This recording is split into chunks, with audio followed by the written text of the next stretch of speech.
नमस्कार साथियों, स्वागत है आप सभी एस्पिरेंट्स का आइकॉनिक एस्पिरेंट्स पे। साथियों, कैसे हैं आप लोग? आशा करता हूं कि आप लोग बहुत ही अच्छे होंगे और अपनी तैयारी को बहुत अच्छे ढंग से कर रहे होंगे।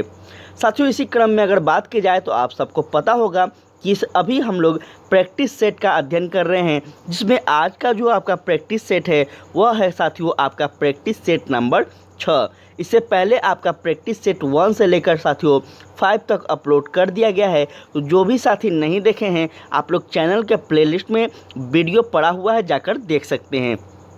और इम्पॉर्टेंट बात एक और बता दें साथियों आपको कि जो आपका पेपर 1 जो कि लैंग्वेज का पेपर है, उसका भी आपका क्लासेस लिया जा रहा है, तो उसको भी आप लोग देखा करिए, बहुत ही इम्पॉर्टेंट है साथियों।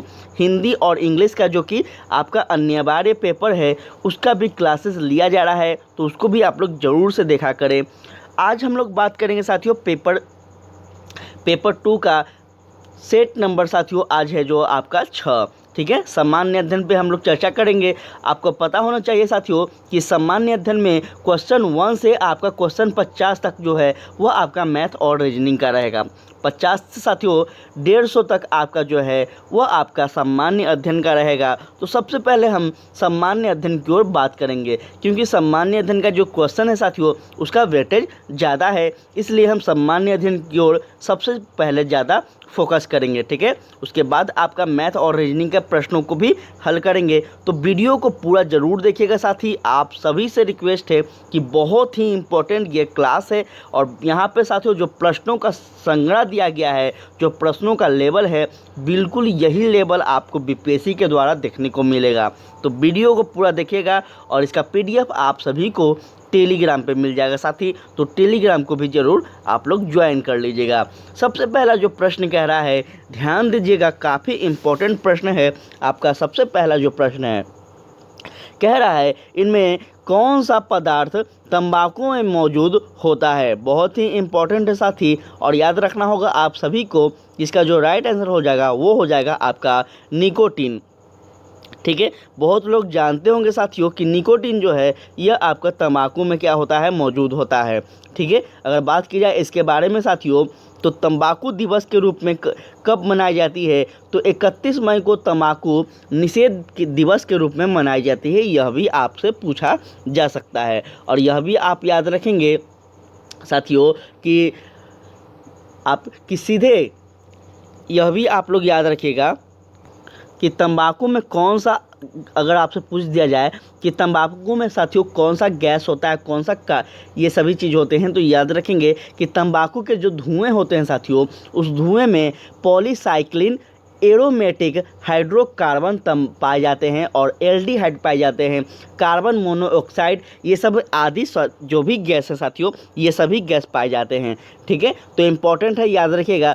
आपसे पूछा जाए कि तंबाकू से हमारे कौन सा अंग प्रभावित होते हैं, तो यह भी याद रखिएगा साथियों कि यह जो तंबाकू का होता है, इससे हमारे शरीर का जो सीधे डायरेक्ट कहाँ पर प्रभाव पड़ता है, तो याद रखिएगा साथियों तंत्रिका तंत्र पर प्रभाव पड़ता है। ठीक है, तो ये सारे के सारे इंपॉर्टेंट पॉइंट को आप लोग याद रखेंगे। आपसे कुछ भी पूछा जाए तो आप बिल्कुल सही कीजिएगा। बात की जाए नेक्स्ट क्वेश्चन की, तो साथियों कहता है निम्नलिखित में कौन सा अंग, कौन सा आँख का एक क्या है, तो विकार है। बहुत इंपॉर्टेंट है, थोड़ा ध्यान देंगे। कहता है निम्नलिखित में से कौन सा आँख का एक विकार है। साथ ही इसका राइट आंसर जो है वह है आपका कौन सा, तो हो जाएगा साथियों आपका निकट दृष्टि दोष जो है यह क्या है, तो आपका विकार है, याद रखना होगा। ठीक है, निकट दृष्टि दोष साथियों, निकट दृष्टि दोष लेकिन दूर दृष्टि दोष वाली प्रभावित रहती है। और निकट दृष्टि दोष की अगर बात की जाए तो दूर करने के लिए इसका अवतल लेंस डी का क्या कहते हैं साथियों, तो डी चश्मा का प्रयोग लिया जाता है। किसका? अवतल लेंस का प्रयोग किया जाता है इस दृष्टि को दूर करने हेतु। ठीक है, तो इसको याद रखिएगा, आपसे पूछा जाएगा। ध्यान देंगे, नेक्स्ट क्वेश्चन कहता है निम्नलिखित में से कौन सा प्राणी आमतौर पर अपने घोंसले में अंडे नहीं देता है। बहुत इंपॉर्टेंट है, ध्यान दीजिएगा। इसका राइट आंसर जो है वो हो जाएगा आपका कोयल। साथ ही कोयल का जो है यह क्या है, तो कोयल अपना घोंसले नहीं बनाती है, यह बात याद रखेंगे। और कोयल पक्षी वर्ग से संबंधित है। साथियों यह सभी बात आप लोग याद रखिएगा, कुछ भी पूछा जा सकता है। ध्यान देंगे। नेक्स्ट क्वेश्चन कहता है आपका, निम्नलिखित में से किस स्थिति में हम कमरे के ताप पर पानी उबाल सकते हैं। थोड़ा सा इम्पोर्टेंट क्वेश्चन है, तो यहाँ पे आप लोग फोकस कीजिएगा। क्या कह रहा है आप सभी से, कह रहा है साथियों, निम्नलिखित में से किस स्थिति में हम कमरे के ताप पर पानी को उबाल सकते हैं। ठीक है, तो याद रखना होगा आप सभी को कि साथियों वह कौन सा हो जाएगा, तो निम्न दाब पर। ठीक है, क्या हो जाएगा साथियों, निम्न दाब पर हो जाएगा। इस बात को आप सब लोग याद रखेंगे, बहुत ही इम्पोर्टेंट है। अगर बात की जाए साथियों आगे, तो चलते हैं आगे। ध्यान दीजिएगा, यहाँ पे कहता है नेक्स्ट क्वेश्चन आपका, हेलिटोसिस को आमतौर पर किस नाम से जाना जाता है। हेलिटोसिस को साथियों आमतौर पर जो नाम से जाना जाते हैं वह होते हैं आपका सांस की दुर्गंध। ठीक है, ऑप्शन डी जो है यह आपका राइट आंसर हो जाएगा। मुंह से दुर्गंध अपना ही क्या होता है साथियों, तो यह हेलिटोसिस होते हैं, इसको याद रखेंगे। मुंह की अच्छी सफाई से इसे दूर किया जा सकता है, और मुंह की अच्छी सफाई से इसे दूर किया जा सकता है। इस बात को याद रखिएगा साथियों आप लोग, बहुत ही इम्पोर्टेंट है। ठीक है, तो आप समझ गए कि हेलिटोसिस किसे कहा जाता है। बात की जाए, ध्यान दीजिएगा नेक्स्ट क्वेश्चन की, तो दो सतहों की अनियमितता का क्या होता है। अनियमितता का क्या होता है जो स्थैतिक घर्षण का कारण बनता है। थोड़ा सा यहाँ पे प्रश्न आपको टफ दिख रहा होगा कि यह पे पूछना क्या चाह रहा है, यह क्लियर नहीं कर पा रहा है। ठीक है, इसका अगर बात किया जाए तो इसको याद रखेंगे, दो सतहों की अनियमितता का क्या होता है जो कि स्थैतिक संघर्ष का कारण बनता है, यह कह रहा है। तो थोड़ा सा हम यहाँ पे आपको एक्सप्लेन करेंगे तो ज़्यादा अच्छे ढंग से आप समझ पाएंगे। यहाँ पे साथियों इसका जो राइट आंसर हो जाएगा वो हो जाएगा आपका इंटरलॉकिंग। ठीक है, इंटरलॉकिंग जो है साथियों यह आपका राइट आंसर हो जाएगा। अब यहाँ पे समझिएगा यह कहना क्या चाह रहा था। कहता है साथियों, दो सतहों के बीच सापेक्ष गति का विरोध करने वाले बल को संघर्ष कहा जाता है। यह बात आपसे पूछा जा रहा था। और स्नेह लगातार संघर्ष को कम कर दिया जा सकता है, यह आप याद रखेंगे। तरलों साथियों वेव की अगर बात की जाए तो तरलों द्वारा लगाए गए संघर्ष बल को क्या कहते हैं, तो कर्षण बल कहते हैं। ठीक है, इस बात को भी आप लोग याद रखेंगे, काफ़ी इम्पोर्टेंट है। बात की जाए आगे तो थोड़ा सा आप लोग ध्यान दीजिएगा, और क्लास कैसा लग रहा है आप लोग बताइएगा। थोड़ा सा यहाँ पे आपको शुरुआत में जो प्रश्न है साथियों, वह प्रश्न आपको टफ देखने को मिला होगा, तो बिल्कुल भी आप लोग टेंशन मत लीजिएगा। थोड़ा सा ऐसा जो प्रश्न है इस बुक में थोड़ा लेवल हाई करके दिया गया है। ठीक है, इतना भी आपको टफ नहीं मिलेगा क्वेश्चन, तो आप लोग घबराइएगा बिल्कुल भी नहीं। देखिए, निम्नलिखित में से कौन सा अधातु उष्मा एवं विद्युत का सुचालक होता है। साथ ही इसका जो राइट आंसर हो जाएगा वो हो जाएगा आपका ग्रेफाइट। ठीक है, ग्रेफाइट जो है साथियों यह अधातु है जो कि उष्मा एवं विद्युत का क्या है, तो सुचालक है। और फ्लोरीन की विद्युत ऋणात्मक सर्वाधिक होती है इसमें, यह भी बात आप लोग याद रखेंगे। बात की जाए नेक्स्ट क्वेश्चन की, तो कहता है निम्नलिखित में से किस गैस का ऊर्जा मान सबसे अधिक होता है। इसको याद रखना होगा आप सभी को कि साथियों आपका हाइड्रोजन जो है यह क्या होता है, तो हाइड्रोजन का जो मान होता है यह सबसे अधिक होता है। ठीक है, इसको आप लोग याद रखिएगा। अगर बात की जाए आगे तो ध्यान दीजिएगा, नेक्स्ट क्वेश्चन आपका है, कुत्ते के काटने से कौन सी बीमारी होती है। कुत्ते के काटने से साथियों जो बीमारी होती है वह कौन सा बीमारी होती है, तो याद रखेंगे वह आपका रेबीज होता है। ठीक है, इस बात को याद रखिएगा, रेबीज होता है साथियों। और विटामिन बी की कमी से भी स्कर्वी रोग होते हैं। ठीक है, यह स्कर्वी रोग जो है यह विटामिन क्या होते हैं, सी की कमी से होते हैं साथियों। इस बात को आप सभी याद रखिएगा। आगे अगर बात की जाए तो आगे है आपका कि आकाश नीला क्यों दिखाई देता है। बहुत ही इंपॉर्टेंट यह प्रश्न है। साथ ही अगर आप सभी लोग पढ़े होंगे तो यह बिल्कुल इसका सही आंसर कर पाएंगे। ठीक है, यह बहुत पुराना प्रश्न भी है एक तरह से कहा जा सकता। तो इसका राइट आंसर जो है वो हो जाएगा आपका साथियों, श्वेत प्रकाश में नीले रंग की तरंग दैर्ध्य अपेक्षाकृत निम्न होते हैं, इसलिए हमें क्या पड़ती है दिखाई, तो आकाश नीला दिखाई पड़ती है। ठीक है, तो इस तरह से चीज़ों को याद रखेगा। अगर बात की जाए, थोड़ा यहाँ पे ध्यान दीजिएगा कि जब सूर्य का प्रकाश धूल, धुएं या फिर अन्य सूक्ष्म कणों पर गिरता है तो साथियों वहाँ पे क्या होता है, तो याद रखेंगे वहाँ पे विभिन्न दिशाओं में प्रसारित हो जाता है। और इस प्रक्रिया को क्या कहते हैं, तो साथियों इस प्रक्रिया को कहा जाता है प्रकाश का परिकर्ण। ठीक है, तो यह भी आप लोग याद रखेंगे, पूछ देगा प्रकाश का परिकर्ण का क्या तात्पर्य है, तो याद रखिएगा। चलिए उसके बाद अगर बात की जाए तो कहता है ऊर्जा के पारंपरिक स्रोत का दूसरा नाम क्या है। ऊर्जा के पारंपरिक स्रोतों का जो नाम है साथियों दूसरा, वह क्या है, तो याद रखेंगे ऊर्जा के गैर नवीकरणीय स्रोत इसका दूसरा नाम है। ठीक है, इस बात को आप सभी लोग याद रखिएगा। और बात की जाए नवीकरणीय ऊर्जा, तो साथियों यह एक ऐसी ऊर्जा है जो प्राकृतिक स्रोतों पर निर्भर करती है, जिसमें अगर एग्जाम्पल की अगर आपको बात की जाए तो याद रखेंगे सौर ऊर्जा इसमें आएगा, भूतापीय ऊर्जा आएगा, पवन आएगा, ज्वार आएगा, जल आएगा, ये सभी आएंगे। तो इस तरह से चीज़ों को याद रखिएगा, आपके लिए बहुत ही इम्पोर्टेंट है साथियों।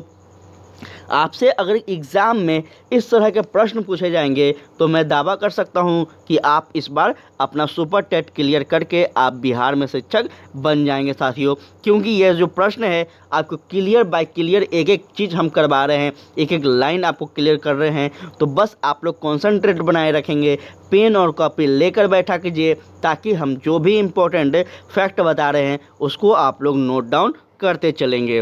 बात की जाए नेक्स्ट क्वेश्चन की, तो सबसे पहले साथियों यहाँ ध्यान दीजिएगा 62 प्रश्नों की। कहता है डैश की कर्मी अस्कर्बी का कारण बनती है, डैश की कर्मी अस्कर्बी का कारण बनती है। ध्यान दीजिएगा, इसका जो राइट आंसर है वो है आपका साथियों विटामिन सी। ठीक है, विटामिन सी है, ध्यान दीजिएगा साथियों। इसके बारे में अगर बात की जाए तो विटामिन सी साथियों अस्कर्बी का कारण है। अगर विटामिन ए का बात की जाए तो आपको कई बार बताए हैं कि इसके विटामिन ए से क्या होता है, तो रोटोंडी होता है साथियों।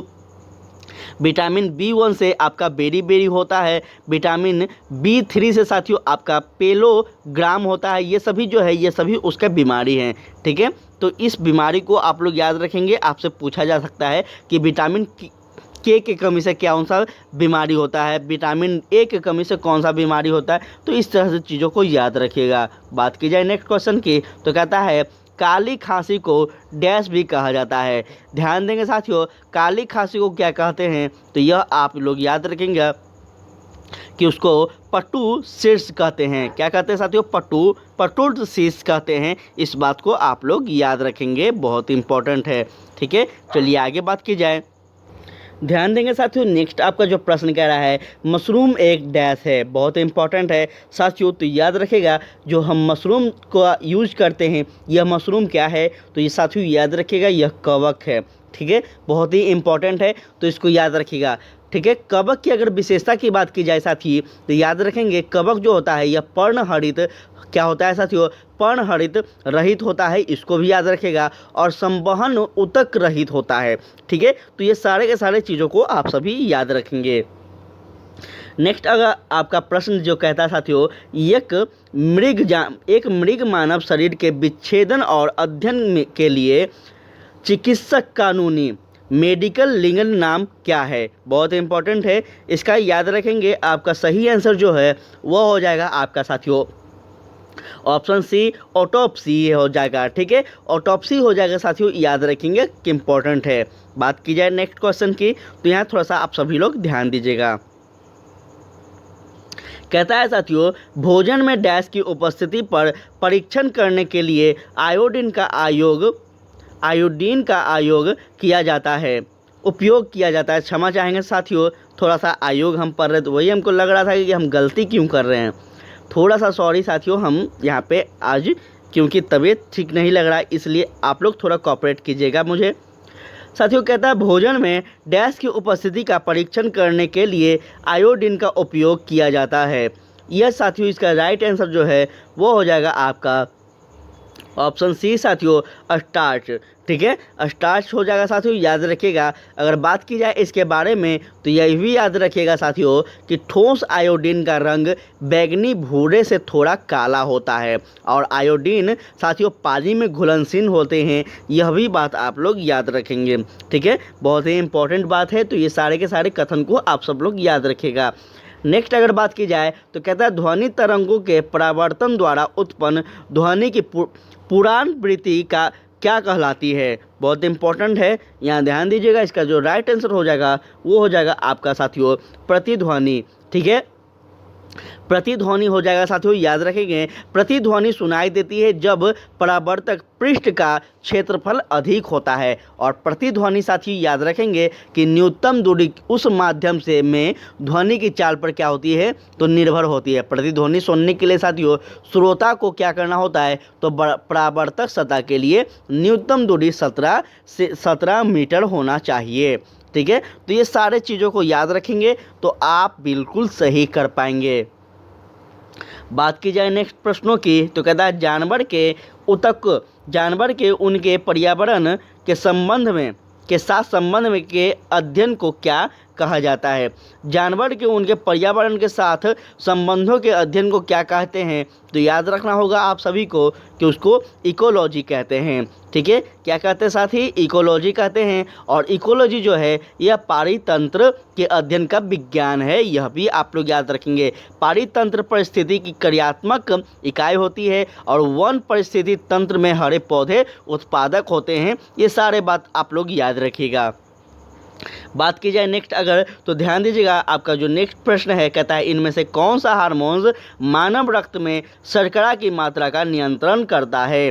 बहुत इंपॉर्टेंट है, ध्यान दीजिएगा। इसका जो आपका आंसर हो जाएगा वो हो जाएगा साथियों इंसुलिन। ठीक है, इंसुलिन हो जाएगा, याद रखेंगे कि इंसुलिन जो है साथियों यह हार्मोन्स मानव रक्त में शर्करा की मात्रा को नियंत्रित करता है और इंसुलिन साथियों प्रोटीन से निर्मित हार्मोन्स है, इस बात को आप लोग याद रखिएगा। बात की जाए आगे तो आगे जो आपका प्रश्न कह रहा है वह है साथियों आपका 70 नंबर प्रश्न। यहाँ पे आप लोग ध्यान दीजिएगा, कहता है इनमें से किस में ऑप्टिकल लेंस नहीं होता है। बहुत ही इंपॉर्टेंट यह क्वेश्चन है साथी। इसका राइट आंसर हो जाएगा आपका ऑप्शन सी साथियों, क्या हो जाएगा स्टेथोस्कोप जो है यह आपका राइट आंसर हो जाएगा। ठीक है, इसमें क्या होता है तो ऑप्टिकल लेंस नहीं होते हैं, इस बात को आप सभी लोग याद रखिएगा। आगे अगर बात की जाए तो कहता है निम्नलिखित में से किस में खाद्य फाइबर प्रचुर मात्रा में पाए जाते हैं। ध्यान देंगे, इसका जो राइट आंसर है वो हो जाएगा आपका ऑप्शन साथियों ए। सेब में साथियों खाद्य फाइबर प्रचुर मात्रा में पाए जाते हैं, इस बात को आप लोग याद रखेगा। अगर बात की जाए इसके बारे में तो साथियों याद रखेंगे कि फाइबर एक ऐसा न तो पचने वाला खाद्य पदार्थ है और जो पौधे में कार्बोहाइड्रेट के रूप में मिलता है। फाइबर घुलनशील और अघुलनशील दो प्रकार के होते हैं, इस बात को याद रखेंगे आप सब लोग। आपसे अगर पूछा जाए तो यहाँ पे गलती मत कीजिएगा। अगर बात की जाए कि फाइबर जो है साथियों तो फाइबर चौक सहित गेहूं के आटे, हरी पत्तेदार सब्जी, सेब, पपीता, अंगूर, खीरा, टमाटर ये सभी में पाए जाते हैं। ठीक है, तो यह भी गलती आप लोग मत कीजिएगा, आपसे पूछा जाएगा। आगे चलते हैं। आगे की जो आपका प्रश्न कह रहा है कि रक्त के तरल भाग को क्या कहा जाता है। साथियों रक्त के जो तरल भाग हैं उसको क्या कहते हैं तो आप सब लोग याद रखिएगा, उसको आपका क्या कहते हैं तो साथियों प्लाज्मा कहते हैं, याद रखिएगा। ठीक है, रक्त के तरल भाग को प्लाज्मा कहते हैं साथियों। और रक्त में प्लाज्मा की कुल अगर लगभग भाग की बात की जाए तो यह भी याद रखिएगा कि रक्त प्लाज्मा का कुल रक्त का लगभग 55% भाग होता है। ठीक है, ये सभी फैक्ट आप लोग याद रखिएगा, आपसे पूछा जा सकता है। अगर बात की जाए साथियों रक्त प्लाज्मा में तो निम्न प्रकार के प्रोटीन होते हैं, जिसमें आपको याद रखना होगा कि एल्बुमिन होते हैं, आपका ग्लोबिल होते हैं, आपका साथियों फाइब्रिनोम जैसे होते हैं, ये सभी होते हैं। ठीक है, ये आपसे पूछा जा सकता है कि रक्त में कौन से प्रोटीन होते हैं। ध्यान देंगे आगे तो कहता है कौन सा पोषक तत्व भंजन के पश्चात अधिकतम ऊर्जा प्रदान करता है। इम्पॉर्टेंट है। इसका राइट आंसर हो जाएगा आपका साथियों वसा। ठीक है, वसा जो है साथियों याद रखेंगे, वसा पोषण तत्व भंजन के पश्चात अधिकतम ऊर्जा प्रदान करता है और वसा का मुख्य अवयव वसीय अम्ल होता है। वसा एवं साथियों याद रखना होगा कि वसा एवं वसीय अम्ल क्या है, तो ग्रीस लॉन्च से जुड़ा हो रहता है। भोजन के रूप में साथियों लिए गए वसा एंजाइम के सहारे ग्लिसरॉल तथा पेप्टिसाइड में परिवर्तन हो जाते हैं और इनका अवशोषण शरीर के ऊतकों में संभव हो पाता है। ठीक है, तो ये सारे के सारे फैक्ट को आप लोग याद रखिएगा। हमारा प्रयास है साथियों कि आपको बेहतर समझ देना। ठीक है, अगर मान कर चलिए फॉर एग्जांपल कि आपसे यह प्रश्न सेम टू सेम ना पूछा जाए, इसी के संदर्भ में कोई और प्रश्न पूछा जाए या फिर इसी प्रकार का प्रश्न आपसे इसी टॉपिक से घुमा कर पूछा जाए, तो उम्मीद करते हैं कि आप उस चीज़ को सही कर पाएंगे। ठीक है, तो यही प्रश्न मेरा है साथियों, यही प्रयास है मेरा कि आपको 2-3 फैक्ट हम उस टॉपिक से जुड़ा हुआ बताएं ताकि आप लोग याद रखेंगे कि यह बताया गया था। बात करते हैं नेक्स्ट क्वेश्चन की। तो कहता है निम्नलिखित में से कौन सा हर्ट्ज के बराबर होता है। ध्यान दीजिएगा साथियों, हर्ट्ज के जो बराबर होता है प्रति सेकंड होता है। ठीक है, इस बात को आप सभी लोग याद रखेंगे कि 1 सेकंड में साथियों, बात को याद रखिएगा कि 1 सेकंड में दोलने की संख्या को आवृत्ति कहते हैं। ठीक है, इस बात को याद रखिएगा। अगर बात की जाए साथियों अन्य भौतिक राशि की, उसके इकाई की, तो यह भी याद रखेंगे कि जो वेग होता है साथियों, वेग का जो इकाई होता है मीटर सेकंड होता है। ठीक है, इसको याद रखिएगा। त्वरण का इकाई साथियों आपका क्या होता है, तो त्वरण का इकाई साथियों आपका मीटर सेकंड स्क्वायर होता है। अगर समय की बात की जाए तो उसका क्या होता है, तो सेकंड होता है। ठीक है, तो इस प्रकार से याद रखेंगे। आपसे पूछ जाएगा कि तापमान का इकाई क्या होता है, तो केल्विन होता है, जिसको के से डिनोट किया जाता है। अगर शक्ति से आपसे पूछा जाए कि शक्ति पावर का ऐसा मात्रक क्या होता है, तो याद रखेंगे साथियों जूल होता है या फिर आपका वाट होता है। बात की जाए आगे, ध्यान दीजिएगा। कहता है सोडियम डैश में संग्रहित किया जाता है। साथ ही सोडियम जो है यह क्या करते हैं, तो याद रखेंगे इसका राइट आंसर हो जाएगा आपका मिट्टी का तेल में। सोडियम जो है यह साथियों मिट्टी के तेल में संग्रहित किया जाता है। इस बात को आप लोग याद रखिएगा, काफ़ी इम्पोर्टेंट यह फैक्ट है। अगर बात की जाए आगे तो कहता है किस बीमारी की रोकथाम सॉल्व वैक्सीन की मदद से की जाती है। साथियों सॉल्व वैक्सीन जो है यह कौन सा बीमारी का रोकथाम है, तो याद रखिएगा यह आपका पोलियो हो जाएगा। साथियों पोलियो बीमारी की रोकथाम सॉल्व वैक्सीन की मदद से की जाती है। इस बात को आप लोग याद रखिएगा, बहुत इंपॉर्टेंट है। अगर बात की जाए साथियों आगे तो ध्यान दीजिएगा, आगे का जो आपका प्रश्न कह रहा है कि संवेग ज्ञात करने का सूत्र है। संवेग ज्ञात करने का जो सूत्र है साथी वह क्या है, तो याद रखना होगा आपका द्रव्यमान इंटू वेग है। ठीक है, द्रव्यमान इंटू वेग जो है साथियों यह संवेग ज्ञात प्राप्त करने का सूत्र है। इस बात को याद रखिएगा आप सभी लोग। आगे अगर बात की जाए तो ध्यान दीजिएगा, एक तरल द्वारा गैस में परिवर्तित होने वाली प्रक्रिया को क्या कहा जाता है। ठीक है साथियों, यहाँ पे यह भी याद रखते हैं कि जल द्वारा गैस में परिवर्तन होने वाली प्रतिक्रिया को क्या कहते हैं। तो इस प्रकार से प्रश्नों को याद रखिएगा। इसका जो राइट आंसर हो जाएगा वो हो जाएगा आपका ऑप्शन साथियों वी, वाष्पीकरण कहते हैं। ठीक है, इस बात को आप सब लोग याद रखेंगे कि वाष्पीकरण कहते हैं। ध्यान दीजिएगा, यहाँ पे थोड़ा सा आपको डिटेल में बता दें कि एक तरल द्वारा गैस में परिवर्तन होने वाली प्रक्रिया को वाष्पीकरण कहा जाता है साथियों। और प्राकृतिक रूप में वाष्पीकरण को प्रभावित करने वाला जो कारक है वह बहुत सारे कारक हैं। अगर इसमें बात की जाए तो इसमें तापमान आता है, जल की उपलब्धता आती है, आर्द्रता आता है, हवा की गति आती है, बादलों का अनावरण आता है। तो ये सभी हैं, आप लोग नोट डाउन कर लीजिएगा ये सारे का सारे चीज़ों को। पौधे के स्वास्थ्य विकास के लिए पोषक तत्वों के रूप में मिट्टी में जो पदार्थ जोड़े जाते हैं उन्हें डैश कहा जाता है। इसका राइट आंसर जो है वो हो जाएगा साथी आपका ऑप्शन डी। साथियों क्या करते हैं, तो उर्वरक कहते हैं। ठीक है, पौधों के स्वस्थ विकास के लिए साथियों पोषण तत्वों के रूप में मिट्टी में जो पदार्थ जोड़े जाते हैं वह क्या है साथियों, तो वह उर्वरक होता है। इस बात को आप लोग याद रखिएगा बहुत ही अच्छे ढंग से। बात की जाए साथियों कि पौधे के वृद्धि के लिए याद रखिएगा 17 आवश्यक तत्व की ज़रूरत होती है। उन 17 आवश्यक तत्वों में कौन कौन आता है तो थोड़ा सा आप लोग याद रखेंगे, जिसमें 9 तत्व दीर्घ मात्रा में पोषण तत्व होते हैं और 8 जो है यह आपका लघु मात्रा पोषक तत्व होते हैं। ठीक है, तो याद रखेंगे इन सारे बातों को। अगर बात की जाए नेक्स्ट क्वेश्चन की तो आपका 80 नंबर प्रश्न है, यहाँ ध्यान दीजिएगा साथियों। डैश पोषण को संभारण, यहाँ पे थोड़ा सा आप लोग ध्यान दीजिएगा, थोड़ा सा यहाँ पे आपका दिख नहीं रहा होगा क्लियर, थोड़ा सा यहाँ पे कोशिश कीजिएगा, आपको क्लियर PDF मिलेगा। पोषक को साधारण अकार्बनिक पदार्थ को ग्रहण कार्बनिक अणुओं में संश्लेषण के रूप में परिभाषित किया जाता है। ध्यान दीजिएगा साथी, इसका जो राइट आंसर हो जाएगा वो हो जाएगा आपका स्वपोषी ऑप्शन ए। ध्यान दीजिएगा, स्वपोषी पोषण को साधारण कार्बनिक पदार्थों को ग्रहण कर कार्बनिक अणुओं के संश्लेषण के रूप में परिभाषित किया जाता है। यहाँ पे यह कहा जा रहा है। आगे चलते हैं तो आगे साथियों यहाँ ध्यान दीजिएगा, यहाँ पे थोड़ा सा आप लोग ध्यान दीजिएगा, यहाँ पे भी कह रहा है, यहाँ प्रश्नों की जो है वह कह रहा है साथियों, यहाँ ध्यान देंगे, कहता है ट्राइग्लिसराइड्स एक प्रकार के डैश होते हैं। ट्राइग्लिसराइड्स की अगर बात की जाए तो याद रखिएगा यह जो है साथियों यह क्या होता है तो आपका हो जाएगा वसा हो जाएगा। ठीक है, यहाँ पे आप लोग याद रखिएगा साथियों वसा हो जाएगा।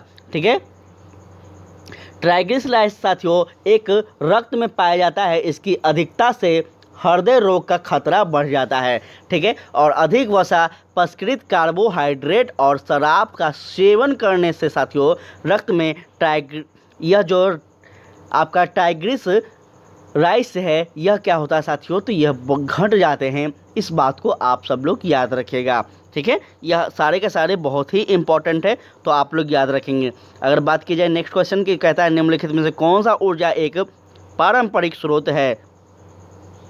इसका राइट आंसर हो जाएगा साथियों कोयला। ठीक है, कोयला जो है यह आपका पारंपरिक स्रोत है, याद रखेगा। अगर कोयला और पेट्रोलियम है साथियों, इस बात को याद रखेंगे। और ऊर्जा की अधिकांश आपूर्ति जीवाश्म ईंधन कोयला, पेट्रोलियम एवं प्राकृतिक गैस से की जाती है। ये सारे बात को आप सभी लोग याद रखेंगे।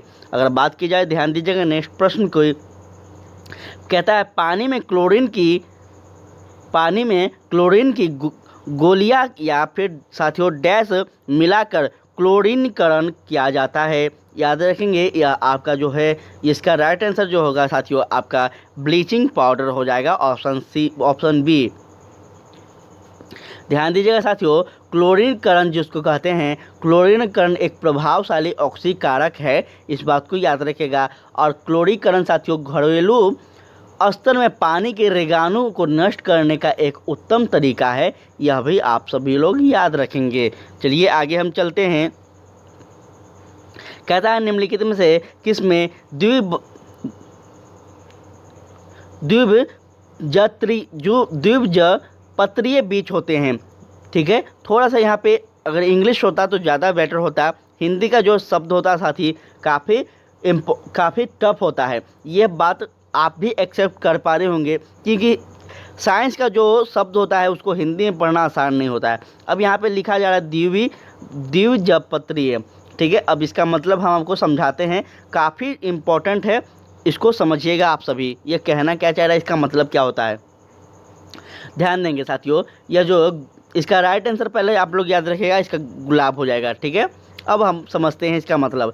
गुलाब साथियों द्विबीजपत्रीय बीज होता है। द्विबीजपत्रीय बीज का प्रमुख अगर बात की जाए तो इसके बीचों में का तो 2 बीज पत्र पाए जाते हैं। ठीक है, 2 बीज पत्र पाए जाते हैं, इसको द्विबीजपत्रीय कहा जाता है। इसमें साथियों संवहन पुल में कैम्ब्रिन पाया जाता है और इसको द्वितक वृद्धि पाई जाती है। इस प्रकार के उदाहरण में अगर बात की जाए तो गुलाब आएंगे, आपका गाजर आएगा, डेजी आएगा, ये सारे के सारे आएंगे। नेक्स्ट प्रश्न कह रहा है साथियों, ध्यान दीजिएगा, कहता है निम्नलिखित में से किस रसायन का उपयोग सूक्ष्म जीवों के विकास की रोकथाम के लिए पारिस्थितिक के रूप में नहीं किया जाता है। ध्यान देंगे, इसका जो राइट आंसर हो जाएगा वो हो जाएगा साथियों आपका ऑप्शन नंबर डी साथियों, सोडियम हाइड्रोजन कार्बोनेट जो है ये आपका बिल्कुल राइट आंसर हो जाएगा, याद रखेंगे। अगर बात की जाए इसके बारे में तो यह भी याद रखिएगा साथियों कि सोडियम हाइड्रोजन कार्बोनेट को सोडियम बाइकार्बोनेट या फिर खाने वाला सोडा भी कहते हैं। ठीक है, तो इस चीज़ को आप सब लोग याद रखिएगा। अगर बात की जाए आगे तो ध्यान दीजिए, नेक्स्ट कह रहा है आपका कि एजी टेंसले ने वर्ष 1935 में डैश में अवतारण प्रस्तुत किया था। अब यहाँ पे थोड़ा सा आप सभी लोग ध्यान दीजिएगा, साथ ही इसका राइट आंसर हो जाएगा आपका पारिस्थितिक तंत्र। ठीक है साथियों, एजी टेंसले ने 1935 में पारिस्थितिक तंत्र की अवधारणा को प्रस्तुत किया था और सर्वप्रथम याद रखेंगे कि अर्नेस्ट हैकेल ने साथियों 1866 में, बहुत इंपॉर्टेंट बात बताई जा रही है, 1866 में साथियों इकोलॉजी शब्द का प्रयोग करते हुए आपका क्या किया था, तो इस रूप को प्रस्तुत किया था।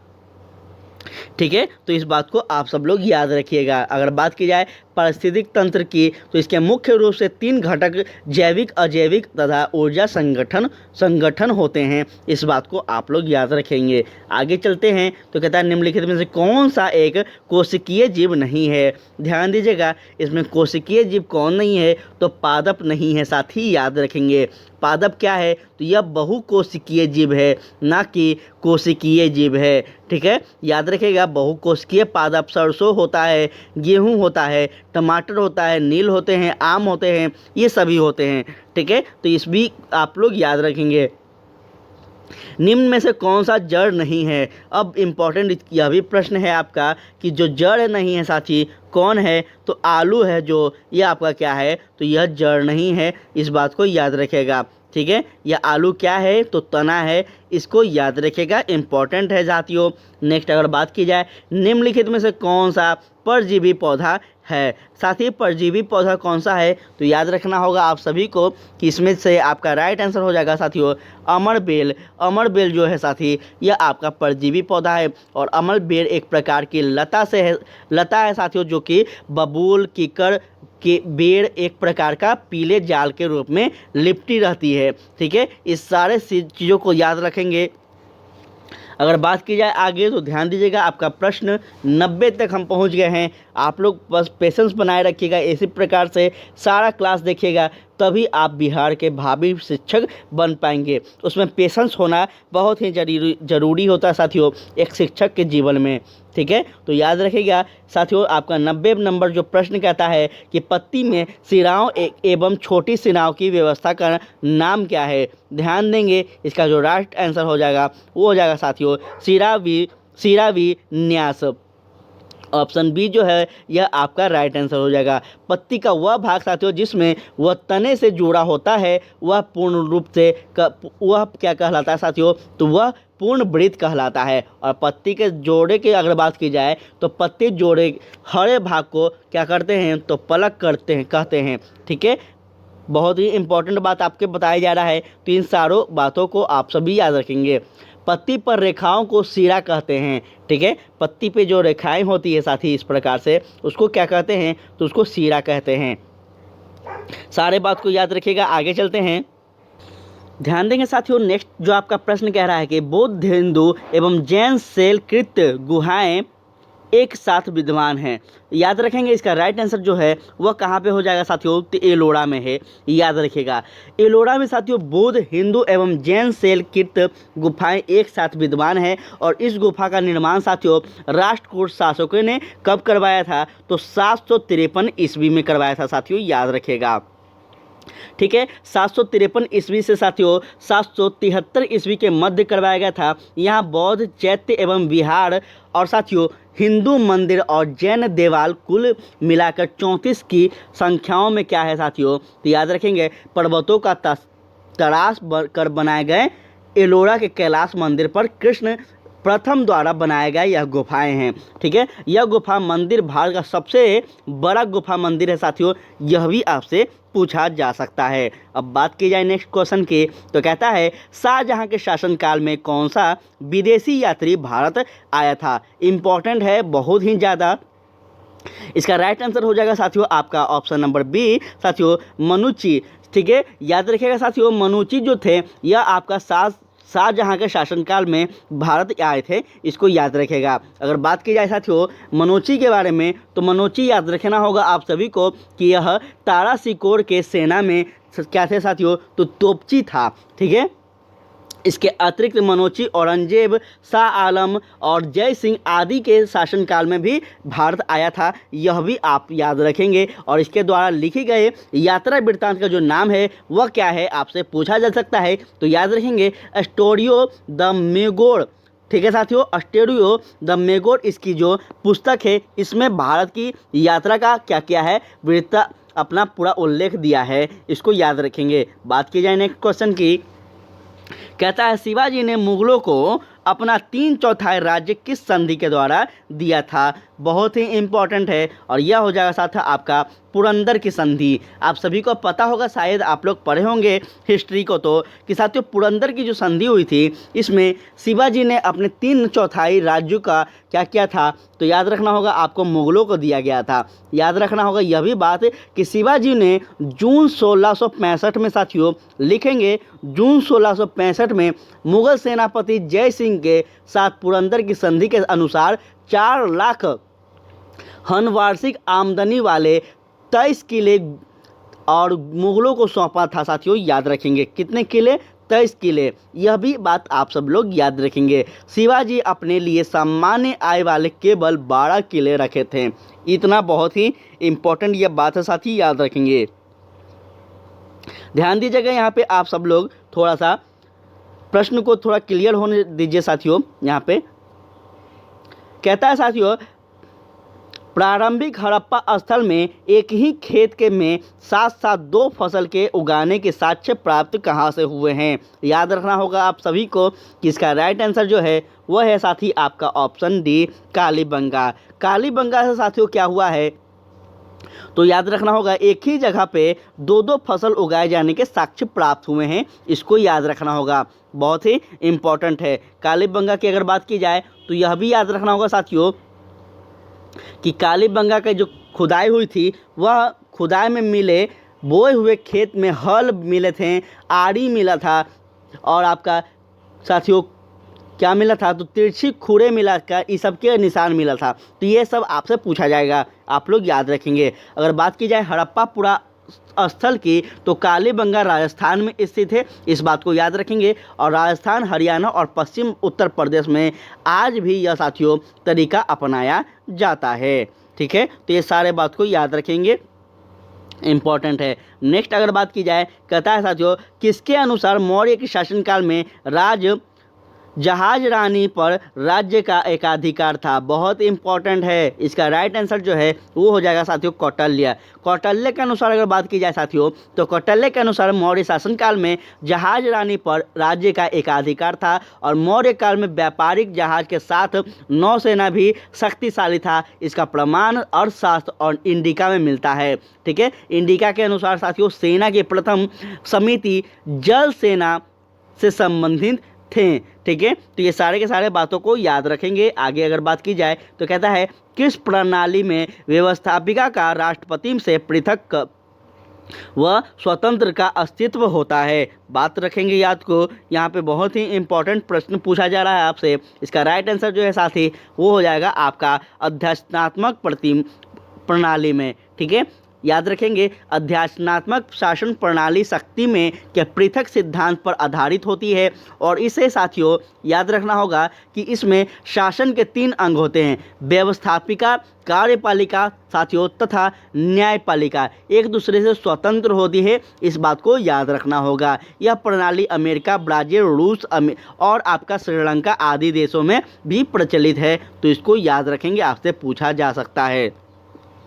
बात की जाए आगे तो कहता है साथियों निम्न में से किस तिथि को संविधान सभा की अंतिम बैठक हुई थी। बहुत इंपॉर्टेंट है, याद रखेंगे। यह आपका हो जाएगा साथियों 24 जनवरी 1950 को। याद रखना साथियों 24 जनवरी 1950 को संविधान सभा का अंतिम बैठक हुआ था और 24 जनवरी 1950 को ही साथियों डॉक्टर राजेंद्र प्रसाद को भारत का प्रथम राष्ट्रपति चुना गया था। 24 जनवरी 1950 को राष्ट्रगीत तथा साथियों अपना राष्ट्रगान को अपनाया गया था। और याद रखिएगा 22 जुलाई 1947 को राष्ट्रीय ध्वज को अपनाया गया था। तो ये सारे फैक्ट को आप लोग याद रखेंगे। कुछ भी पूछा जाए तो आप गलती मत कीजिएगा साथी, क्योंकि आप बिहार के एक बेस्ट टीचर बनने वाले हैं, बिहार के भावी शिक्षक बनने वाले हैं और आप सबसे गलती होगा यह मुझे देखा नहीं जाएगा। बात की जाए आगे तो ध्यान दीजिएगा साथियों, कहता है निम्न में से किस देश के संविधान से आयरलैंड ने राज्य के नीति निर्देशक तत्व को अपनाया। बहुत इंपॉर्टेंट है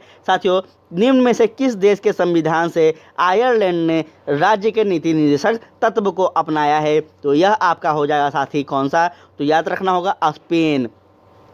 ठीक है, स्पेन को साथियों याद रखना होगा कि स्पेन के संविधान से आयरलैंड ने राज्य के नीति निर्देशक तत्व DPSP को क्या किया है, अपनाया है। और साथ ही याद रखिएगा कि नीति निर्देशक तत्व जो है ये राष्ट्र के शासन हेतु मूलभूत होता है आधार। राज्य के नीति निर्देशक तत्वों का उल्लेख संविधान के भाग 4 के अनुच्छेद 36 से 51 में किया गया है साथियों अपने भारत के संविधान में। तो ये सभी बातें आप लोग याद रखेंगे। अगर चलते हैं आगे तो कहता है भारतीय सिविल सेवा किस गवर्नर जनरल के शासनकाल में प्रारंभ हुआ था।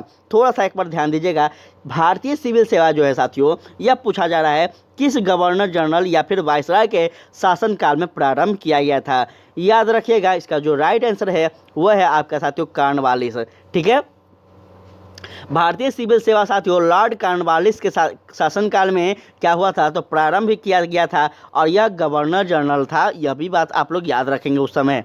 ठीक है, सिविल सेवा का जनक अगर आपसे पूछा जाए तो याद रखेंगे कॉर्नवालिस को ही कहा जाता है। विश्व व्यापार संगठन जो कि अब गेट के स्थान पर है, इसका मुख्यालय कहाँ स्थित है, यह आपसे पूछा जा रहा है 100वां प्रश्न। याद रखेंगे यह आपका जेनेवा में है साथियों, बहुत ही इंपॉर्टेंट है।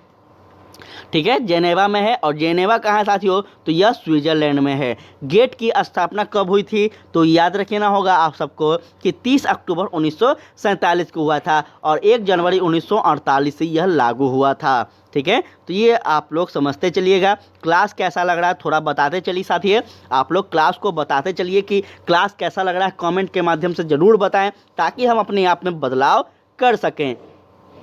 ठीक है, आप भी शिक्षक बनने वाले हैं और आप एक शिक्षक का प्रॉब्लम को समझ सकते हैं, इसलिए आप लोग कमी को ज़रूर बताइएगा कि कहाँ पे क्या कमी है। अगर अच्छा हो तो अच्छा बताएं, बुरा हो तो बुरा बताएं, ताकि उसमें बदलाव किया जा सकता है। शिक्षक का एक काम होता है साथियों कि उनके जीवन में हमेशा बदलाव होते रहना चाहिए। ठीक है, और यही हम लोगों को करना है, तभी आगे हम लोग बिहार का विकास कर पाएंगे। बात की जाए नेक्स्ट अगर क्वेश्चन की तो कहता है विधान परिषद की सदस्यता के लिए न्यूनतम आयु सीमा क्या होगी। साथ ही याद रखना होगा आप सभी को, इसका जो राइट आंसर हो जाएगा वो हो जाएगा साथियों आपका 30 वर्ष। ठीक है, कई बार यह प्रश्न हमारे द्वारा बताया गया है कि विधान परिषद की सदस्यता के लिए साथियों न्यूनतम जो आयु होती है वह 30 वर्ष होती है और विधान परिषद का जो गठन हुआ था यह आपका 1935 के शासन एक्ट जो था साथियों, इस एक्ट के अधिनियम के तहत हुआ था। इस बात को याद रखेंगे। अगर बात की जाए साथियों विधान परिषद कितने राज्य में है, तो यह भी याद रखिएगा साथियों यह 6 राज्य में है। ठीक है, यह सारे बात को याद रखेंगे, बहुत ही इंपॉर्टेंट है।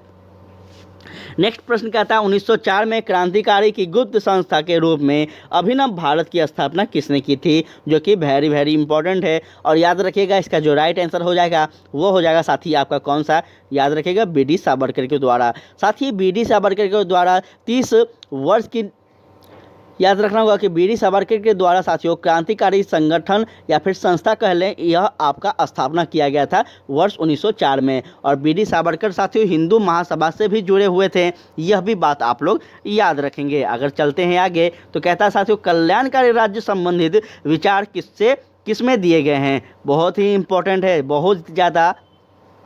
और अगर आप गेस करने में सक्षम हो तो आप इस आंसर का, इस प्रश्न का आंसर को लगा सकते हैं।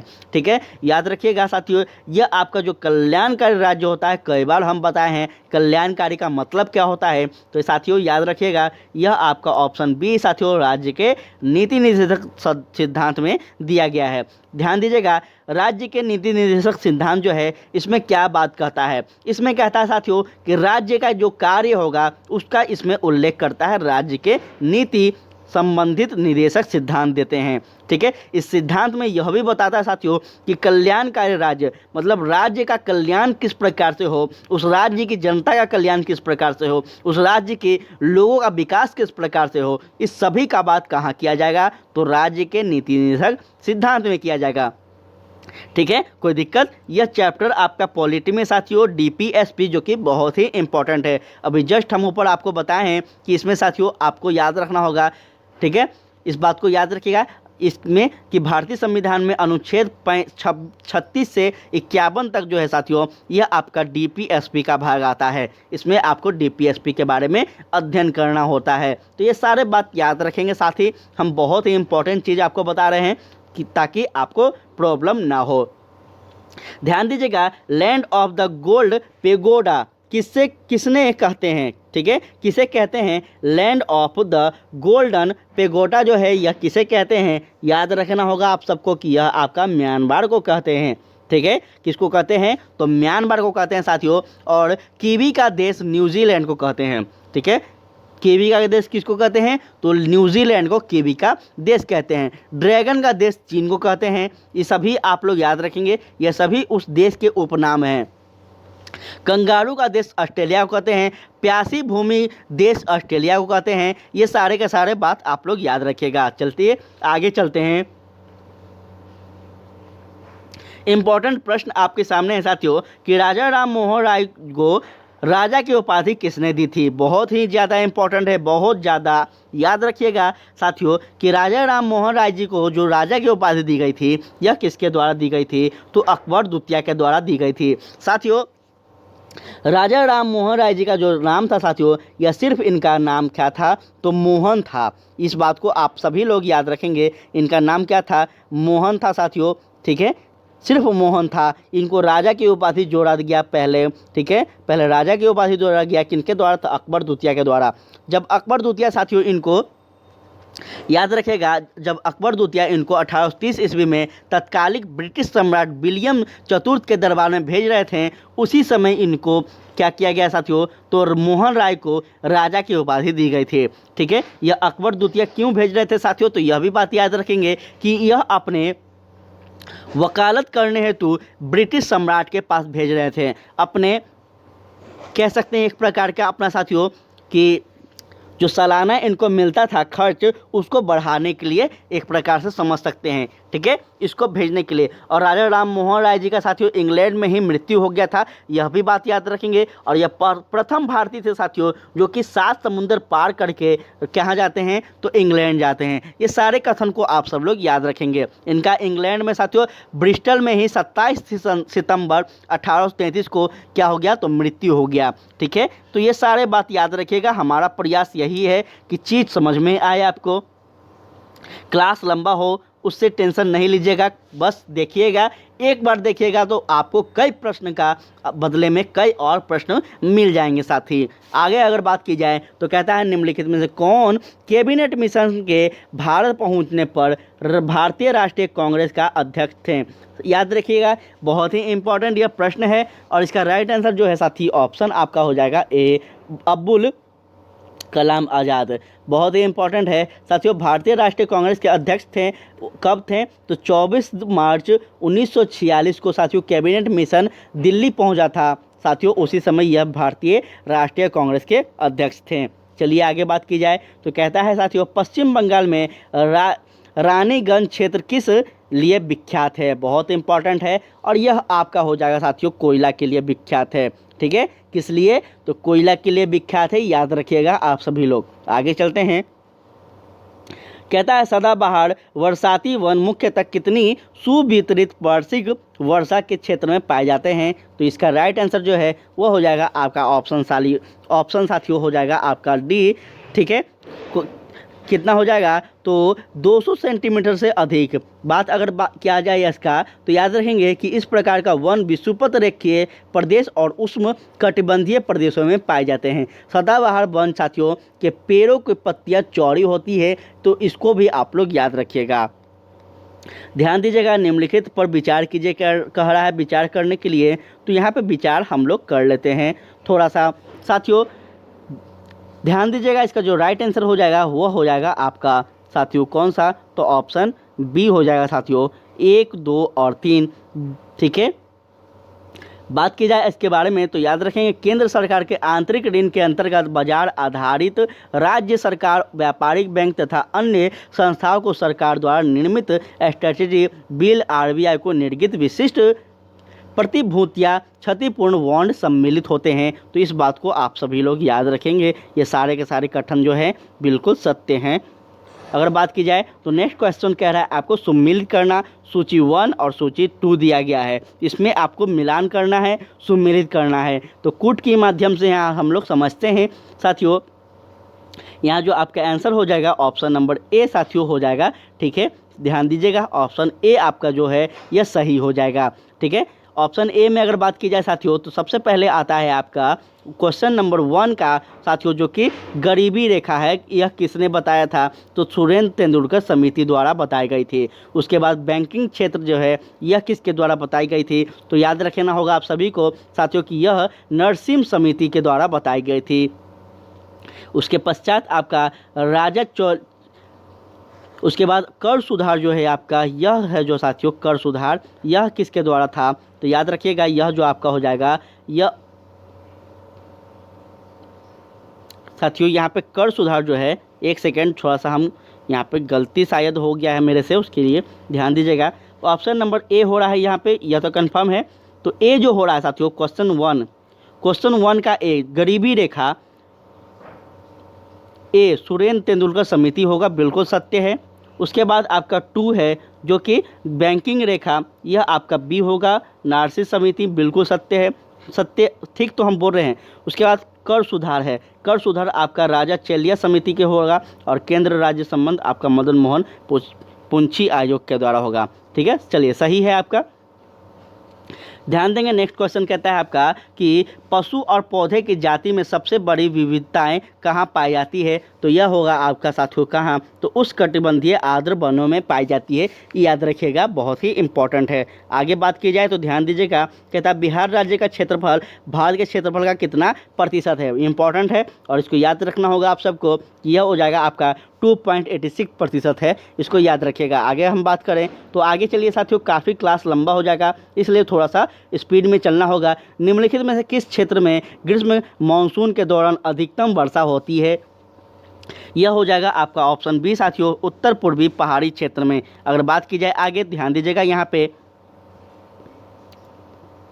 कहता है भारत में जनसंख्या का घनत्व की परिभाषा की जाती है, वह किससे की जाती है, तो याद रखिएगा आप सभी लोग कि यह हो जाएगा आपका साथियों कौन सा, तो यह हो जाएगा आपका प्रति वर्ग किलोमीटर व्यक्तियों की संख्या के रूप में इसका की जाती है, याद रखिएगा। ठीक है, और याद रखना होगा आप सबको कि भारत में 1881 ईस्वी में साथियों नियमित जनगणना हुई थी। जनसंख्या घनत्व, जनसंख्या सांद्रता से महत्वपूर्ण सूचकांक इसी समय पेश किए गए थे। चलिए आगे अगर बात की जाए तो कहता है निम्नलिखित में से कौन सी घटना सबसे पहले हुई थी, तो याद रखिएगा यह जो घटना हुई थी वह हुआ था साथियों प्रथम एंग्लो सिख युद्ध जो हुआ था, यह सबसे पहले हुआ था, याद रखिएगा। ठीक है, आगे अगर बात की जाए तो ध्यान दीजिएगा, कहता है निम्नलिखित में से कौन सा विश्व का सबसे बड़ा उष्ण मरुस्थल है, याद रखेंगे इसको, राइट आंसर हो जाएगा इसका आपका सहारा मरुस्थल जो है, यह सबसे बड़ा मरुस्थल है साथियों विश्व में, इसको याद रखेगा। ठीक है, बात की जाए अगर आगे तो चलिए आगे बात करते हैं साथियों, निम्नलिखित में से किसने लखनऊ में सन 1857 के विद्रोह का नेतृत्व किया था। साथियों लखनऊ की बात की जा रही है तो आपको याद रखना होगा कि लखनऊ में जो किए थे वो हजरत महल किए थे। ठीक है साथियों, हजरत महल किए थे, और कुंवर सिंह आपका बिहार में साथियों बक्सर करते हैं, रानी लक्ष्मीबाई आपका साथियों कानपुर में करती हैं, और तात्या टोपे आपका तात्या टोपे कानपुर में करती हैं, और रानी लक्ष्मीबाई मेरे ख्याल से शायद थी शायद आपका, मुझे याद नहीं आ रहा है, रानी लक्ष्मीबाई कहाँ से की थी।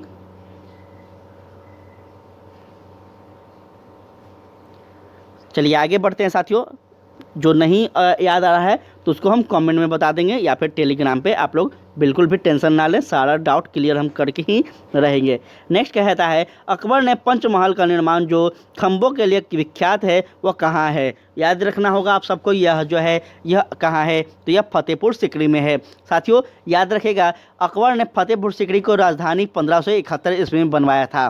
ठीक है, यह आप लोग याद रखेंगे। स्वामी दयानंद सरस्वती ने प्रथम आर्य समाज 1875 ईस्वी में कहाँ स्थापित की थी, तो याद रखेगा इसका जो राइट आंसर है आपका क्या हो जाएगा साथियों, बम्बई में की थी। ठीक है, कहाँ किए थे, बम्बई में किए थे, इस बात को याद रखेगा। और 1877 में साथियों आर्य समाज का मुख्यालय कहाँ हो गया था, तो लाहौर में हो गया था। इस बात को आप सब लोग याद रखेंगे। कहता है आज़ाद दस्ता के पहले प्रशिक्षण शिविर का गठन किसके निर्देश में किया गया था। याद रखेगा यह आपका साथियों हो जाएगा सरदार नित्यानंदन सिंह के द्वारा किया गया था। साथियों 9 नवंबर 1942 को जयप्रकाश नारायण अपने साथियों के साथ हजारीबाग के जेल से फरार होकर नेपाल भाग गए थे। इसी क्रम में यह भी बात याद रखेंगे। और आज़ाद दस्ता का निर्माण जयप्रकाश नारायण के द्वारा ही किया गया था। ठीक है साथियों, आज़ाद दस्ता, सॉरी हम क्षमा चाहेंगे, आपका गलत हम आंसर बता दिए थे।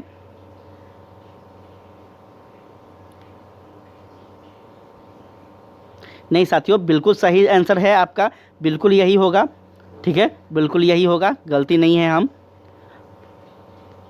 चलिए आगे हम बात करते हैं। तो कहता है साथियों बिहार का पहला दैनिक हिंदी अखबार बिहार बंधु किस वर्ष शुरू हुआ था या फिर प्रारंभ हुआ था।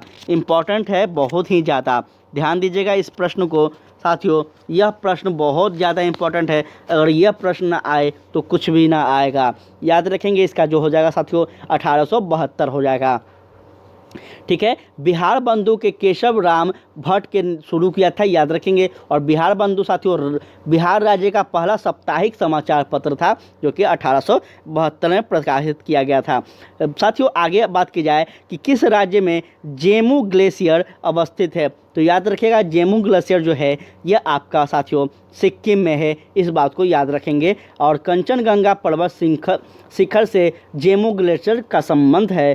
भारत की सबसे ऊंची पर्वत श्रृंखला जो है साथियों या फिर पर्वत चोटी है वह आपका K2 है, जिसको गॉडविन ऑस्टिन के नाम से जाना जाता है। यह कहाँ पे स्थित है, तो POK अर्थात साथियों पाक ऑक्युपाइड क्षेत्र में है।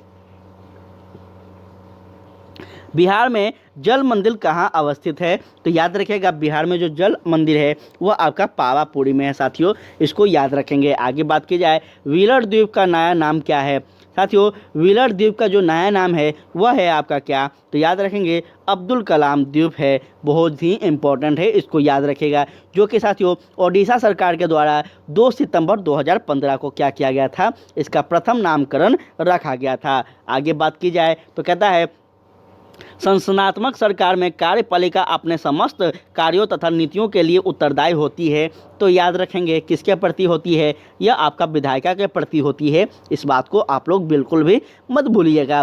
ठीक है, सरकार के 3 अंग होते हैं, विधायिका, कार्यपालिका और न्यायपालिका। ठीक है, चलिए आगे हम चलते हैं। आगे अगर बात की जाए साथियों तो आगे ध्यान दीजिएगा। कहता है भारतीय संविधान की प्रस्तावना को कितनी बार संशोधित किया गया है, बहुत ही इंपॉर्टेंट है और याद रखना होगा आप सभी को कि इसका राइट आंसर जो है वो हो जाएगा साथी ऑप्शन आपका 1 बार। ठीक है, क्या किया गया है, भारतीय संविधान की प्रस्तावना को 1 बार संशोधित किया गया है। और प्रस्तावना में 42वें संविधान संशोधन अधिनियम 1976 के द्वारा इसको संशोधन किया गया था साथियों, यह भी आप लोग याद रखेंगे। आगे बात की जाए तो इस संशोधन के अंतर्गत क्या क्या जोड़े गए थे, तो याद रखिएगा इस संशोधन के द्वारा साथियों प्रस्तावना में आपका क्या जोड़ा गया था, तो समाजवाद और जोड़ा गया था शब्द धर्मनिरपेक्ष और अखंडता शब्द को जोड़ा गया था। जो कि हम पढ़ते हैं साथियों कि हम भारत के लोग क्या हैं, तो समाजवादी हैं, धर्मनिरपेक्ष हैं और अखंडता है हमारा भारत का यह संविधान है, वो इसी समय जोड़ा गया था। ठीक है, यह मूल रूप से हमारे संविधान में नहीं था। बात की जाए आगे तो ध्यान दीजिएगा, कहता है निम्नलिखित में से कौन सा अधिकार केवल राज्यसभा को प्राप्त है, बहुत इंपॉर्टेंट है। और इसका राइट आंसर जो है वो हो जाएगा आपका साथी ऑप्शन नंबर सी, ठीक है, क्या हो जाएगा साथियों, तो नए अखिल भारतीय सेवाओं को निर्मित करने की स्तुति जो है यह किसके पास है, तो राज्य सभा के पास है। नियमों उपाय में कौन सा भारतीय भुगतान संतुलित स्थिति को सुधारने में सक्षम नहीं है, याद रखना होगा। इसका राइट आंसर हो जाएगा निर्यातों पर अधिकार का कर लगाना जो है यह आपका बिल्कुल सत्य हो जाएगा, याद रखिएगा। ठीक है, आगे अगर बात की जाए तो ध्यान दीजिएगा, आपका कहता है प्रश्न नंबर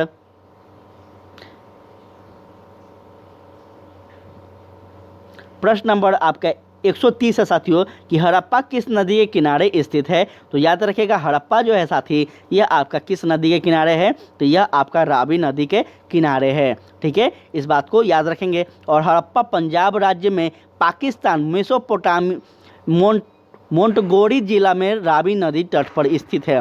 ठीक है, हड़प्पा का सबसे पहले खोज किसने किया था साथियों, तो इसकी खोज 1921 ईस्वी में दयाराम साहनी के द्वारा किया गया था। ये भी बात आप लोग याद रखिएगा। आगे चलते हैं, तो कहता है साथियों प्रसिद्ध दिलवाड़ा मंदिर स्थित कहाँ है। ध्यान देंगे, इसका राइट आंसर जो है वो हो जाएगा आपका ऑप्शन सी साथियों, महाराष्ट्र में है, इसको याद रखिएगा। चलिए आगे हम बढ़ते हैं, तो आगे है साथियों आपका जो प्रश्न, ध्यान दीजिएगा, कहता है निम्न में से किस राज्य को हड़पने के लिए विविधता के सिद्धांत का पालन नहीं किया गया था। ठीक है, इसका राइट आंसर जो है वो हो जाएगा साथियों आपका पंजाब। ध्यान दीजिएगा, पंजाब राज्य को हड़पने के लिए विवागत के सिद्धांत का पालन नहीं किया गया था, इसको याद रखेंगे। आगे बात की जाए तो भारतीय बजट प्रणाली का जनक किसे कहा जाता है, यह आंसर हो जाएगा आपका साथियों किसे कहा जाता है, तो इसको याद रखिएगा, यह जो है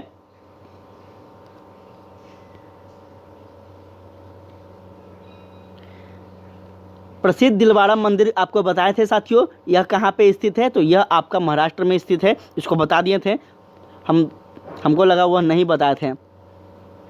चलिए, कह रहा है भारतीय बजट प्रणाली का जनक किसे कहा जाता है, तो ध्यान दीजिएगा यह आपका राइट आंसर जो है हो जाएगा साथियों जेम्स विल्सन को कहा जाता है, याद रखिएगा। भारतीय बजट प्रणाली का जनक जेम्स विल्सन को कहा जाता है साथियों। और भारत में पहली बार 18 फरवरी 1860 ईस्वी को सर्वप्रथम जेम्स विलियम के द्वारा ही क्या किया गया था साथियों, तो बजट पेश किया गया था, याद रखिएगा। आगे बात की जाए, ध्यान देंगे साथी कि कैलाश मानसरोवर की यात्रा पर जाने वाले तीर्थयात्रियों को तिब्बत में प्रवेश करने के लिए किस दर्रे का पार करना होता है, तो याद रखिएगा किस दर्रे को पार करना होता है, तो इसका राइट आंसर हो जाएगा आपका नाथुला दर्रा। ठीक है, नाथुला दर्रा को पार करना होता है साथियों, याद रखिएगा, बहुत ही इंपॉर्टेंट है। अगर बात की जाए साथी इसके बारे में याद रखेंगे कि कैलाश मानसरोवर की यात्रा पर जाने वाले तीर्थयात्रियों को तिब्बत में प्रवेश हेतु साथियों नाथुला दर्रा जो कि सिक्किम और साथियों आपका लेपू लेख दर्रा जो कि उत्तराखंड को पार करना पड़ता है। नाथुला दर्रा भारतीय राज्य सिक्किम को तिब्बत से क्या करता है साथियों, तो अलग करता है, जोड़ता है, इस बात को आप लोग याद रखिएगा। ठीक है, दर्रा क्या होता है साथियों, तो दो बड़े पहाड़ों के बीच साथियों क्या होता है, बीच का जो मार्ग होता है उसको दर्रा कहा जाता है। ठीक है, इस बात को याद रखिएगा। दर्रा हम आपको जब ज्योग्राफी पढ़ाएंगे तो यह भी हम जरूर पढ़ाएंगे आपको। नेक्स्ट अगर बात की जाए तो डॉक्टर अंबेडकर ने भारतीय संविधान के किस प्रावधान को संविधान का आत्मा कहा है, जो कि बहुत ही इंपॉर्टेंट है, वेरी वेरी इंपॉर्टेंट है। इसका राइट आंसर जो है याद रखना होगा साथियों आपका कि संविधान उपचारों का अधिकार अर्थात अनुच्छेद 32 जो है साथियों यह किसको यह क्या कहा गया है, तो उस भारतीय संविधान की आत्मा कहा गया है, किसके द्वारा, बाबा साहेब के द्वारा। ठीक है, इस बात को याद रखेंगे, बहुत ही इंपॉर्टेंट है। अब बात की जाए आगे तो थोड़ा सा आगे चलते हैं। कहता है साथियों कि निम्न में से कौन सा समूह बिहार के न्यूनतम साक्षरता दर वाले जिले को व्यक्त करता है, तो याद रखने होगा आप सभी को। इसका राइट आंसर जो है वो हो जाएगा आपका साथी ऑप्शन नंबर बी, याद रखेगा। पूर्णिया, सीतामढ़ी, कटिहार, मधेपुरा और सहरसा जो है यह आपका हो जाएगा राइट।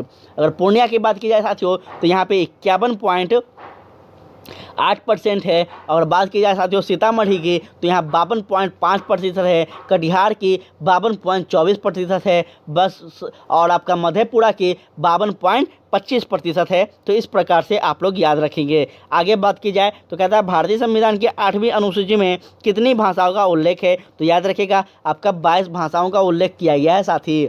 ठीक है, 22 भाषाओं का उल्लेख किया गया है। और अपने राज्य भाषा जो है भारत की वह कौन सा है, तो याद रखिएगा हिंदी है। ठीक है, चलिए आगे चलते हैं। ध्यान दीजिएगा, आपका आगे यह लास्ट ही स्लाइड है साथी, तो आप लोग क्लास में बने रहेंगे।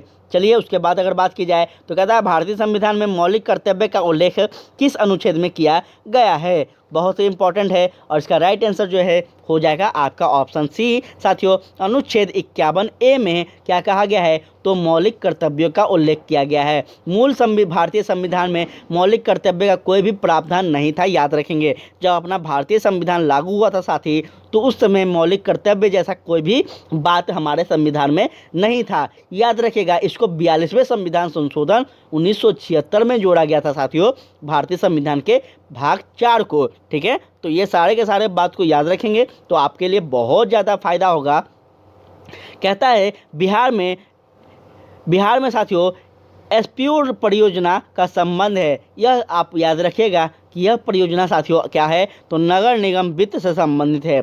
ठीक है, इसको याद रखेंगे, बहुत ही इंपॉर्टेंट है। एसपीओ शहरी विकास और भवन निर्माण विभाग बिहार सरकार के अधीन कार्यरत करता है साथियों, जिसका अगर फुल फॉर्म की बात की जाए एसपीओ की, तो याद रखिएगा support program for urban reform इसका फुल फॉर्म होता है। आगे चलते हैं तो कहता है मुगल साम्राज्य में नील उत्पादन का सर्वाधिक प्रसिद्ध क्षेत्र कौन था। याद रखिएगा आप सब लोग, यह होगा आपका बयाना साथियों। ठीक है, बयाना हो जाएगा, याद रखिएगा। आगे बात की जाए तो कहता है किस वर्ष को बाजरा का अंतर्राष्ट्रीय वर्ष घोषित किया गया था।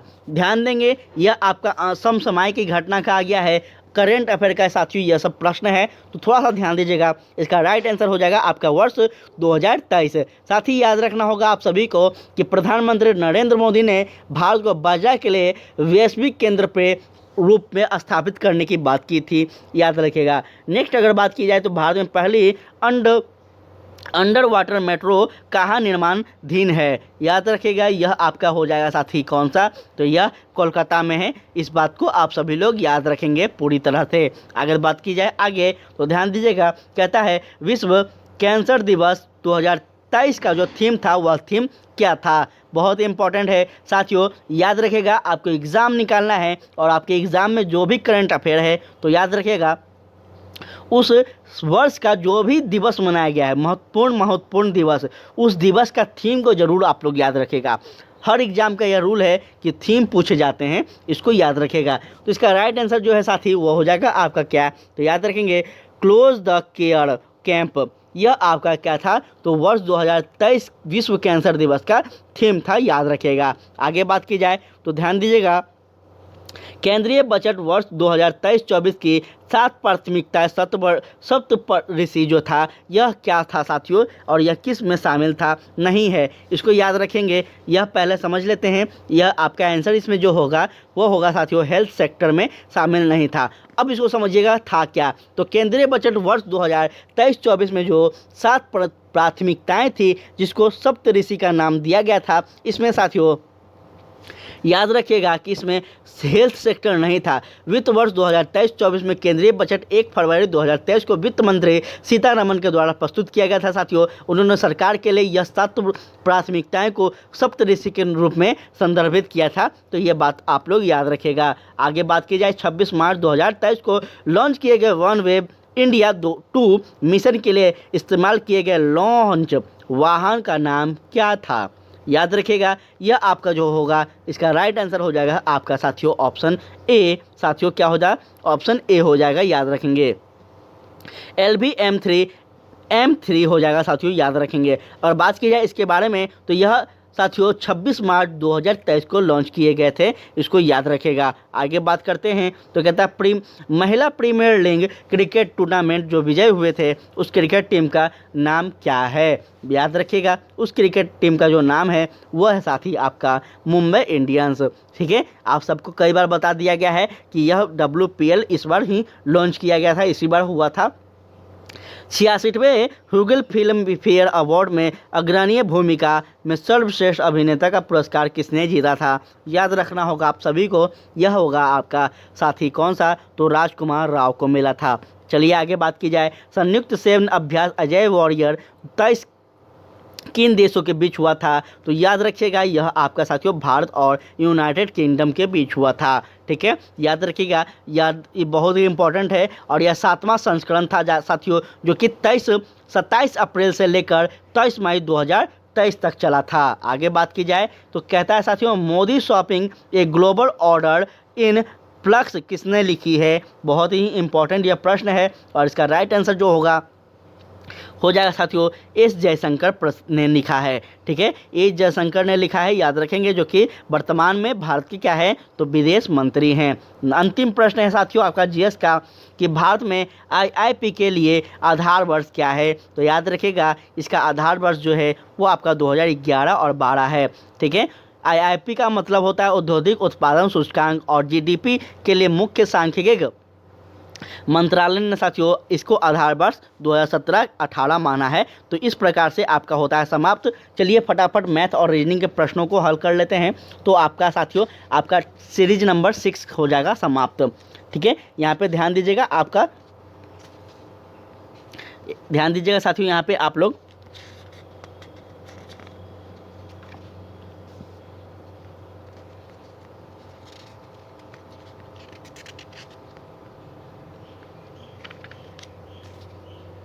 फटाफट हम आंसर बताते चलेंगे साथियों। आप लोग पीडीएफ को ले लीजिएगा और घर पे बैठ के बनाइएगा। ठीक है, हम कई बार बोल दिए हैं कि यह जो है मैथ और रीजनिंग का जो क्वेश्चन होता है वो अभ्यास का चीज़ होता है। ठीक है, हम आपको जीएस कंप्लीट करवाएंगे, जीएस बढ़िया करवाएंगे।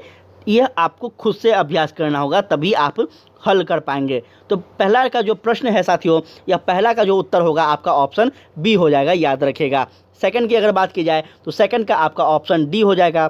थर्ड की बात की जाए तो तीसरा का साथियों आपका ऑप्शन डी हो जाएगा। और चौथा की अगर बात की जाए तो चौथा का ऑप्शन सी हो जाएगा। आगे चलते हैं, सबको आप लोग टिक लगाते चलिएगा, आपको पीडीएफ टेलीग्राम पे मिल जाएगा, तो आप लोग वहाँ से सेट को बनाइएगा और फिर हमें बताइएगा।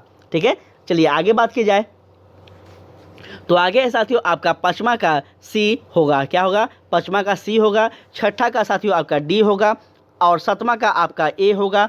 आठवां की अगर बात की जाए साथी तो आठवां का आपका क्या होगा? ध्यान देंगे, आठवां का होगा आपका साथियों डी। ठीक है, आठवां का डी होगा। नौवां का आपका होगा साथियों क्या? तो ध्यान दीजिएगा यहाँ पे नौवां का होगा साथियों ए और आपका 10वां का होगा डी। ठीक है, तो आगे चलते हैं, आगे बात करते हैं। ध्यान दीजिएगा साथियों आपका 11वां का हो जाएगा यहाँ पे साथियों क्या? तो 11वां का हो जाएगा आपका ऑप्शन डी। 12वां का हो जाएगा आपका ऑप्शन डी साथियों। और 13वां का हो जाएगा आपका ऑप्शन सी। ठीक है, ऑप्शन सी हो जाएगा साथियों। तो यहाँ पे आप सभी लोग ध्यान देंगे। अगर बात की जाए 14वां का तो 14 नंबर का हो जाएगा साथियों आपका ऑप्शन सी हो जाएगा साथियों। और 15 नंबर का आपका ऑप्शन डी हो जाएगा और 16 का आपका ऑप्शन बी हो जाएगा। ठीक है, चलिए आगे बात की जाए तो ध्यान दीजिएगा आपका 17 नंबर का हो जाएगा साथियों क्या? तो याद रखेंगे इसका हो जाएगा आपका ए। 18 का हो जाएगा सी। 19 का हो जाएगा आपका सी। 20 का हो जाएगा साथियों आपका सी। 21 की बात की जाए तो 21 का हो जाएगा साथियों आपका 21 का हो जाएगा आपका सी। 20 का हो जाएगा साथियों 22 का हो जाएगा आपका ऑप्शन ए और 23 का हो जाएगा आपका बी। आगे चलते हैं साथियों तो आगे हो जाएगा आपका 24 का हो जाएगा आपका डी।